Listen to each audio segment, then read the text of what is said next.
house of God, everyone is welcome with open arms, even robots.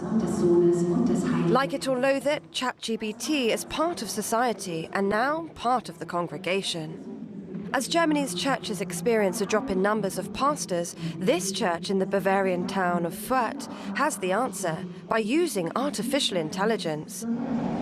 During service, this avatar preached to more than 300 people for Mass. But can we really commune with robots?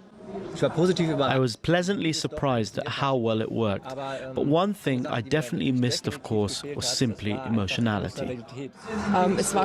It was exciting, interesting, but for me, it was too monotonous.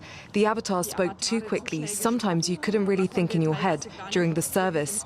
It wasn't personal enough. So, in this church, worshippers are no longer inspired by the words of a preacher. And while some may say this is sacrilegious, the theologian behind it insists this is the future of worship. I would say 98% comes from the machine, generally speaking. And what we're going to see is an effort of us as human beings staying out of the church service.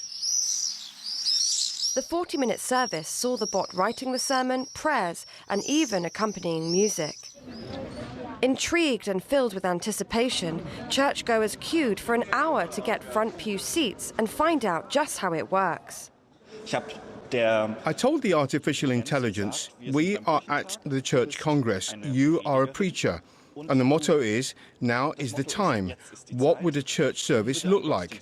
And then it spits out a rough framework first. And then you say, okay, now why don't you do this introduction? And then she writes this introduction. And that goes on and on. You end up with a pretty solid church service, I would say.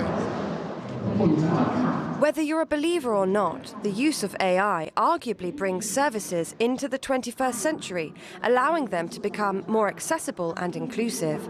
But there's certainly no doubt it takes practice what you preach to a whole new level. Shadia Edwards-Dashti, TRT World.